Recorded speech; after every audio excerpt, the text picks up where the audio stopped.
Something which I didn't think of, but yesterday, on Sunday, there was a fantastic picture, photograph, on the first page of the New York Times, which I think resembles one of Israel's problems. Wonderful picture. In Jerusalem, few Palestinians sitting on the floor, and the back you have the wall. Now, not just the wall is painted with beautiful colors, green and yellow, and flowers and trees, but it's on the wall. You don't see the landscape. But because the wall prevents us from seeing the landscape, we paint the wall. So we live in our own world, which is not the world of reality, which is the world that we build for ourselves because we hate them, we don't trust them, etc., etc. So the decline of politics is or anti-politics is a major problem in Israel, because we are not like France or Switzerland or even Britain.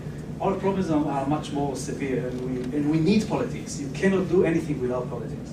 Which brings me to the second point for the next 5 minutes, and that's populism.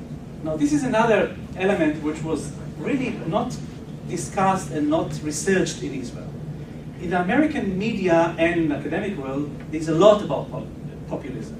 But the way you perceive populism is different from what the political scientists or social scientists perceive populism.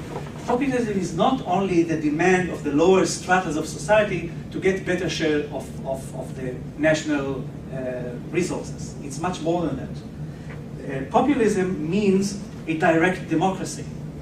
It means the negation of the mediatory mechanisms like parties, parliaments, and other political institutions, and instead strengthening the direct tie between the populace, the people, and the leader. So the leader-populace tie is the most important thing. From a social point of view, the populism means that the society is divided between the hegemonic bloc, the elite, the establishment, which is corrupted, which has its own self-interest, and the people who are the source of virtue. We, the people, should take power and get rid of these politicians. In the United States, you heard it very well before the elections, when every serious politician find it very important to talk against Washington, as if the United States can exist without Washington. But Washington is horrible, that's the establishment. These are the leftists, or the liberals, or the media, etc., etc. And we represent the people with their own values. So if we come far away from nowhere in Alaska, it's good, because we represent the people. I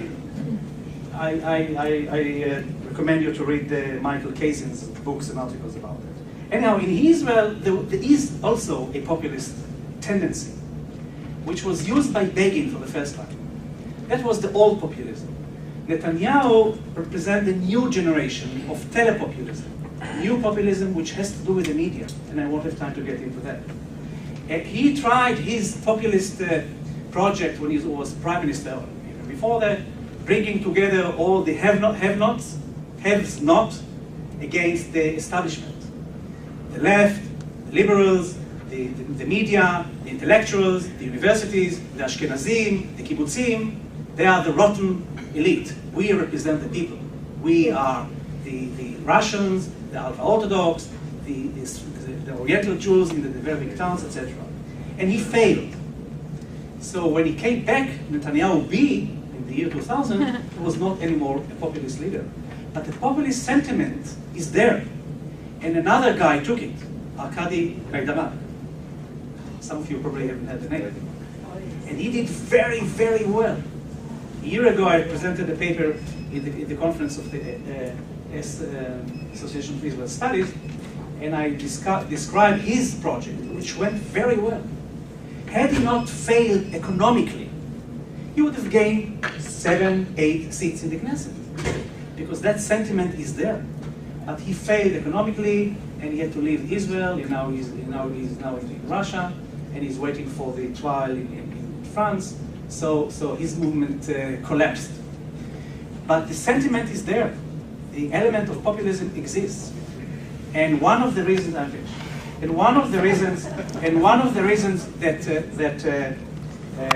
Lieberman won is not the Russian votes, it's not the move to the right, it's populism. He got many of these people who otherwise would have voted for Gaidamak. So my argument is that though the populist movement, you cannot have a populist movement without a populist leader. Though the leader left and therefore the movement collapsed, the sentiment is there, the tendency is there, and we should look very closely in the future to see who will take his place. The implication, of course, is very important, which I wanted to talk about, which has to do with the media, because the new populism is telepopulism, that's my term, or media populism, that's Umberto Eco's term, but we don't have time for that, so see you next year.